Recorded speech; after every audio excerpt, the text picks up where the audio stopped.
تحریری شکل میں جس سے ہم مخاطب ہیں وہ موجود نہیں ہوتا ہے. تو جب سامنے والا موجود ہوتا ہے سننے کے لیے تو ہماری بات کا کہنے کا انداز الگ ہوتا ہے, اور جب وہ موجود نہیں ہوتا ہے تو جو ہم تحریر کرتے ہیں وہ تحریر کی شکل ایک الگ شکل ہوتی ہے. یہ جو فرق ہے وہ داستان کو دوسری صنف سے الگ کرتا ہے. داستان کی بڑی خوبی یہ ہے کہ اس میں جو سب سے بڑی اور سب سے اہم چیز ہے وہ ہے داستان گوئی, یعنی داستان کو سنانا, داستان کو کہنے کا انداز, داستان بیان کرنے کا انداز بڑی اہمیت رکھتا ہے. اسی لیے جتنی بھی داستانیں ہیں ان داستانوں کو بھلے ہی ان کو تحریری شکل میں لے آئے ہوں اور وہ تحریری شکل میں آج ہمارے سامنے موجود ہے, لیکن ان کی تحریر میں بھی وہی فن, وہی خوبصورتی ہے جو بات کو بیان کرنے میں ہے یا قصے کو بیان کرنے کی صورت ہوتی ہے. آپ کے سبق میں جو داستان کا حصہ, ایک چھوٹا سا حصہ شامل ہے وہ باغ و بہار جو داستان ہے اس سے اخذ کیا گیا ہے. باغ و بہار قصہ چہار درویش کا اردو ترجمہ ہے جس کو میر امن نے اردو میں لکھا ہے. میر امن کا زمانہ 18ویں صدی کا زمانہ ہے اور دہلی کے رہنے والے تھے. جب دہلی کے حالات خراب ہوئے تو وہ دہلی سے جس طرح سے دوسرے شعراء اور ادبا دہلی سے نکل کر باہر آ گئے, لکھنؤ چلے گئے اور دوسرے علاقوں میں چلے گئے, میر امن بھی دہلی چھوڑ کر کلکتہ آ گئے. کلکتے میں اس وقت فورٹ ولیم کالج کا قیام عمل میں آیا تھا. وہاں پر میر امن ملازم ہوئے اور جو فارسی کے مخطوطے تھے ان مخطوطوں کو اردو میں منتقل کیا جا رہا تھا اور اس کام پر وہ مامور ہوئے. جان گلکرسٹ نے فرمائش کی کہ قصہ چہار درویش کا ترجمہ اردو میں کیا جائے اور یہ کام میر امن کو دیا گیا اور میر امن نے اس قصے کو اردو کے قالب میں ڈھالا اور اس کا نام باغ و بہار رکھا. بظاہر یہ وہ زبان ہے جو اس وقت دہلی میں بولی جاتی تھی. آسان اور سادہ نثر نگاری کا یہ ایک نمونہ ہے. میر امن کی خوبی یہ تھی کہ وہ ایک اچھے نثر نگار تو تھے ہی, ایک اچھے داستان گو بھی تھے. اس لیے جو داستان کا جو فن ہے, جو داستان کا انداز ہے, اس میں پوری طرح سے نمایاں ہوتا ہے. باغ و بہار کی زبان وہی ہے جو دلی والے بولتے تھے اور میر امن کا تعلق دلی سے تھا. زبان بھی اس زمانے میں یعنی 19ویں صدی کے شروع کی جو زبان دہلی میں بولی جا رہی تھی اس زبان کا بہترین نمونہ ہے اور بہت ہی سیدھی سادے انداز میں. اگر آج کے زمانے سے اس کا مقابلہ کرے تو بظاہر یہ ایک مشکل زبان ضرور نظر آتی ہے, لیکن جو زبان اس وقت بولی جا رہی تھی یہ اس کا بہترین نمونہ ہے. بہت سارے الفاظ آج متروک بھی ہو چکے ہیں. جب ہم اس کو پڑھتے ہیں تو ہمیں یہ اندازہ نہیں ہوتا کہ یہ 1 صدی قبل لکھی ہوئی نثر ہے. باغ و بہار کا جو قصہ ہے وہ قصہ چہار درویش کا اردو ترجمہ ہے. باغ و بہار اصل میں 4 درویشوں کا قصہ ہے اور ان 4 درویشوں کے علاوہ جو ملک روم ہے اس روم کے بادشاہ آزاد بخت کا بھی قصہ اس میں شامل ہے. تو اس طرح سے یہ 5 قصے ہیں جو اس میں شامل کیے گئے ہیں یا 5 لوگوں کی داستان اس میں بیان کی گئی ہے. اور جو سبق میں شامل ہے وہ اسی آزاد بخت کا قصہ ہے جو وہ ان درویش کو سناتا ہے. ہوتا یہ ہے کہ بادشاہ آزاد بخت اس کے کوئی اولاد نہیں ہوتی ہے اور کافی عمر گزر جانے کے بعد اس کو یہ خیال ہوتا ہے کہ اب اس کا کوئی وارث نہیں ہے تو اس کا کیا ہوگا, اس حکومت کو, اس عظیم الشان سلطنت کو کون سنبھالے گا.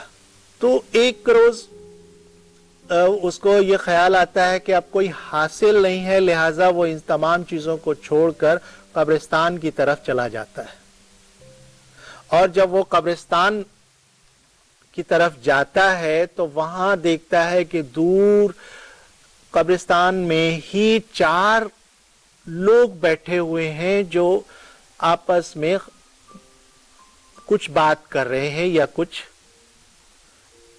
کہہ رہے ہیں۔ آزاد بخت وہاں پہنچتا ہے اور دور سے ہی جو ہے وہ چھپ کر ان کی باتیں سنتا ہے۔ تو چاروں درویش جو ہے وہ نیم بے ہوشی کی حالت میں یا نیم غنودگی کی حالت میں ہوتے ہیں۔ اچانک ایک درویش کو چھینک آتی ہے تو باقی جو تینوں درویش ہیں وہ چونک جاتے ہیں، اور چونک جاتے ہیں پھر کہتے ہیں کہ اب وقت گزاری کے لیے اپنی آپ بیتی سنائی جائے، اور وہ پھر اپنی آپ بیتی سنانی شروع کر دیتے ہیں۔ اس طرح سے 3 درویش سناتے ہیں اپنی داستان، اتنے میں صبح ہو جاتی ہے، اور صبح جب ہو جاتی ہے تو بادشاہ واپس چلا آتا ہے یہ سوچ کر کے کہ کہیں ان لوگوں کو اس کی خبر نہ ہو جائے یا اس کے بارے میں معلوم نہ ہو جائے، اور اپنے محل میں واپس آنے کے بعد وہ چاہتا ہے کہ چوتھے درویش کی بھی بات سنی جائے۔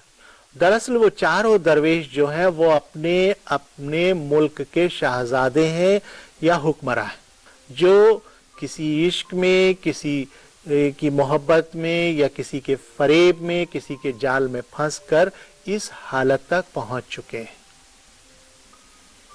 بادشاہ ان کو اپنے دربار میں بلاتا ہے، اور بلانے کے بعد پھر ان کو بتاتا ہے کہ آپ لوگ بالکل پریشان نہ ہو، میں نے آپ تینوں کی باتیں سنی ہیں، تینوں کی آپ بیتی سنی ہے۔ ہم چاہتے ہیں کہ چوتھے درویش کی بھی بات ہم سنیں، لیکن اس سے پہلے ہم آپ کو اپنی بات سناتے ہیں۔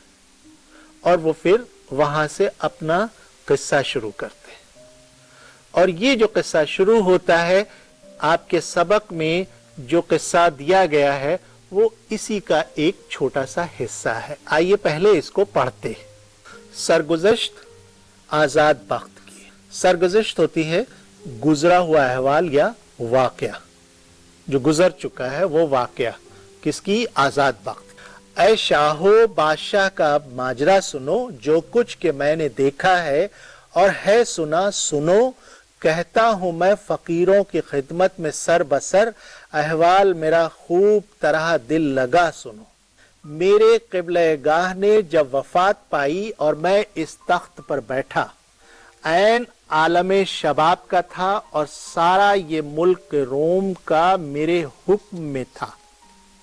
اتفاقاً 1 سال کوئی سوداگر بدخشاں کے ملک سے آیا اور اسباب تجارت کا بہت سا لایا۔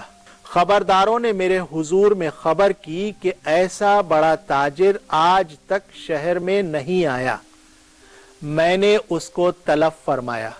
وہ تحفے ہر ایک ملک کے لائق میری نظر کے لے کر آیا۔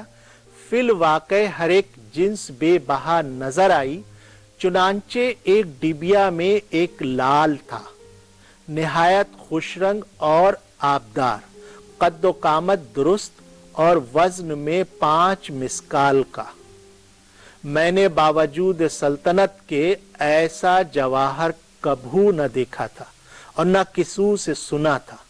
پسند کیا، سوداگر کو بہت سا انعام و اکرام دیا اور سند راہداری کی لکھ دی کہ اس سے ہماری تمام قلم رو میں کوئی مزاحم محصول کا نہ ہو، اور جہاں جاوے اس کو آرام سے رکھیں۔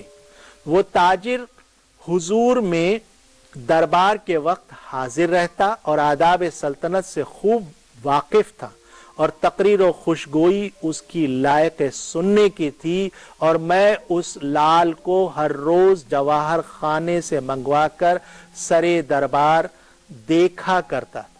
ایک روز دیوان عام کیے بیٹھا تھا اور عمرہ اور ارکان دولت اپنے اپنے پائے پر کھڑے تھے، اور ہر ایک ملک کے بادشاہوں کے ایلچی مبارکباد کی خاطر جو آئے تھے وہ بھی سب حاضر تھے۔